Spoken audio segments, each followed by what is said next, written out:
කොහොමද යාළුවනේ ඔයාලට සුබම සුබ දවසක් වේවා. ඉතින් යාළුවනේ ඔන්න මං අද අලුත් වීඩියෝ එකක් අරගෙන ආවේ. ඔයාලා දැන් ඉතින් දන්නව ඇතිනේ තම්බනේල් එකේම තිබුණනේ අපේ අම්මගේ ගැමි කුස්සිය. ඔව් මං අද පෙන්නන්නේ මේ එක තමයි. ඔයාලා හිතන්න එපා ඉතින් ගැමි කිව්වට මේ තින්ත ගාපු කුස්සියක් නේද කියලා. එහෙම නෑ. පොඩි දෙයකට තමයි අපි මේ තින්ත ගෑවේ. බිම නම් ඉතින් කොහොමත් ගොම මැටි ගාලානේ තියෙන්නේ. මේ සුදු පාටට තින්ත ගාන්නත් හේතුව තමයි තම්බනේල් එකේ තිබුණ නේද ටෙලි නාට්‍යයකටත් ගියා කියලා අපේ අම්මගේ කුස්සිය. ඔව් ටෙලි නාට්‍යයකට ගියා කියන්නේ මේ ගමේ ගෙවල් 40ක් විතර තියෙනවා. ඉතින් පරණම කුස්සියකට තියෙන්නේ අම්මගේ කුස්සිය. ඉතින් ඒකේ අර දුමක් තියෙනවා, අර ස්වාභාවික ගතියක් තියෙනවා, ලිප් තියෙනවා. ඒ නිසා එයාලා කැමති වුණා මේ කුස්සියේ ටෙලි නාට්‍ය රූගත කිරීම කරන්න. තාම විකාශනය වුණේ නැහැ. ටෙලි නාට්‍යයේ නම තමයි දිසාපති. මං හිතන්නේ ඉස්සරහට අපිට බලා ගන්න පුළුවන් වේවි ටීවී එකකින් මේ කතාව. තාම නම් ඉතින් මේ එක පෙන්නුවේ නැහැ.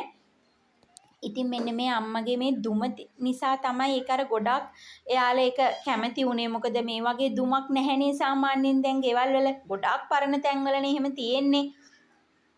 ඉතින් මේ දුමේ තමයි අපේ අම්ම ওই දර එහෙම තියලා තියෙන්නේ. දර, ගොරකා, ගම්මිරිස් හැමදේම මේ දුමේ තමයි අම්ම තියලා වේලගන්නේ.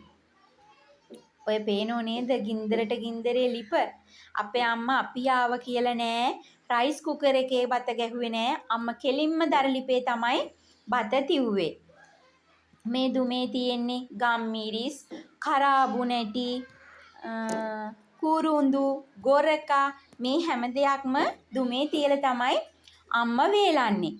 මොකද ඉතින් වැස්සත් ප්‍රශ්නයක් නෑනේ යාලට. දර තියෙනවා, දුම තියෙනවා, ඕන දෙයක් වේල ගන්න පුළුවන්. ඇයි දුම් අදිද්දී ඒවර කළු වෙලා වේලෙනවනේ. මේ හැම මුට්ටියකම තියෙන්නේ ගොරකා. ගම්මිරිස් ඒවත් තියෙනවා. වැඩිපුර ගොරක තමයි තියෙන්නේ. මොකද පේස්ට් එක වෙනම හදලා තියෙනවා, කෑලි වෙනම හදලා තියෙනවා.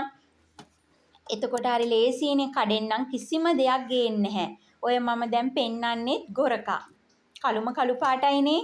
ඒ දුම් ඇදිච්ච නිසා තමයි. මොකද ඒවා අවුවේ දාලා වේලන්න ඕනේ නැහැ. අර දරලිපේන රස්නෙත් එක්ක කළු වෙලා ඒක අර ඉබේම මුට්ටිවලම හැදිලා තියෙනවා. අර මොකද දුබුල්ද බැඳිලා එහෙම තමයි තියෙන්නේ. දැන් මේ බිත්තිවල තියෙන්නේත් අර ලිප් වලින් එන දුම වැදිලා ඒ කළු වෙලා තමයි. අපිරිසිදුකමක් කියලා නම් හිතන්න එපා. මොකද මේ වගේ අර දුම් වදිනකොට කුස්සිවල මං හිතන්නේ අර දුම බැඳිලා අර කළු ගතිය තියෙන දුබුල් ගතිය අන්න ඒක බැඳිච්ච නිසා තමයි මං හිතන්නේ මේ බිත්ති කළු වෙලා තියෙන්නේ. මේව දැන් ඉතින් ප්ලේන් කරන්නත් බෑ. මොකද අපි එහෙම ගාන්න ගියොත් මේ ඔක්කොම කෑලි කුට්ටි කඩාගෙන හැලෙනවා. දැන් වරිච්චි කරනවද කියලා මොකද්ද කියන්නේ? අන්න ඒකල තමයි මේ බිත්ති හදලා තියෙන්නේ. අම්මට ඉතින් ගෑස් ටිකක් තිබුණට ඒ ලිපේ නම් උයන්නේ නැහැ. මොකද අම්මට දර ඕන තරම් තියෙනවා. එයාලා දර පලන් එනවා. ඊට පස්සේ දර කැලෑවට ගිහින් අරන් එනවා. ඉතින් ඕන තරම් දර තියෙන නිසා ගෑස් නැති වුණත් ගෑස් හිඟයක් ආවත් ඒගොල්ලන්ට නම් ප්‍රශ්නයක් නැහැ.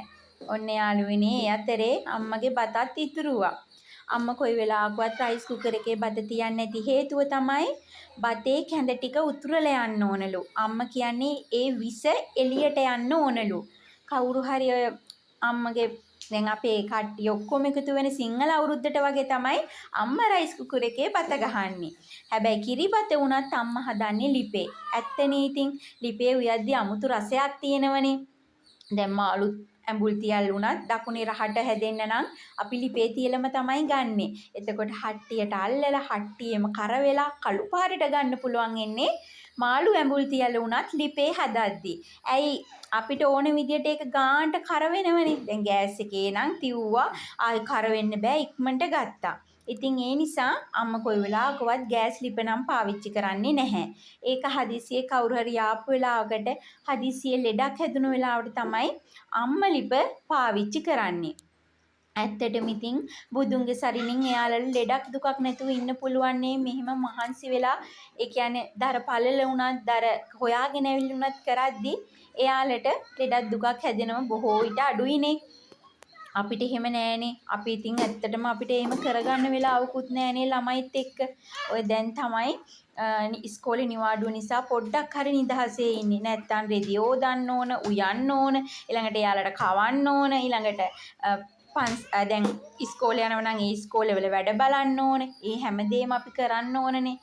අද නම් මට පුදුම නිදහසක් තියෙන්නේ. මොකද ඉතින් ගෙදර ගියාම පුදුම තරම් නිදහසක්නේ. ඒක අපි කවුරුත් දන්නවනේ. ආසයිනේ ගෙදර ගියාම.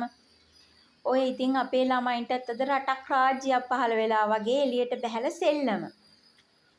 ගෙදර හිටියම ඉතින් ඇතුළෙමනේ මේකයි ඉතින් එළියට දාලා තියන්නත් බයයිනේ සෙල්ලම් කරන්න. මොකද අපේ සෙල්ලම් කරන්න එළියට දැම්ම එක්කෝ අපි යාලත් එක්ක ඉන්න ඕන. මොනවද කරන්න කියන්න ඕන.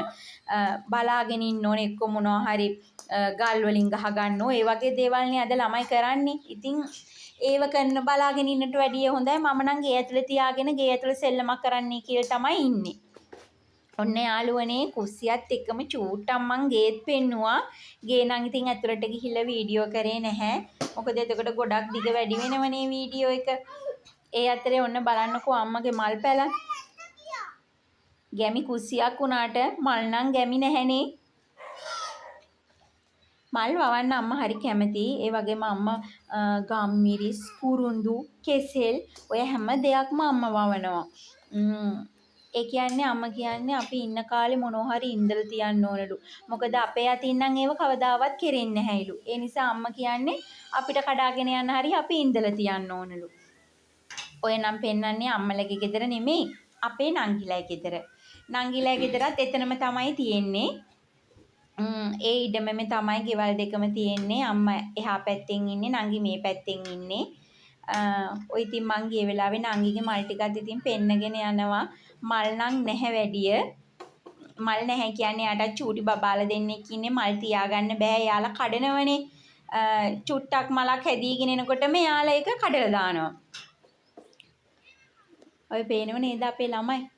අපි කතා කරත් අද යාලට ඇහෙන්නේ කන්න ඕනත් නෑ, තේ එකක් බොන්න ඕනත් නෑ, මුකුත් නෑ.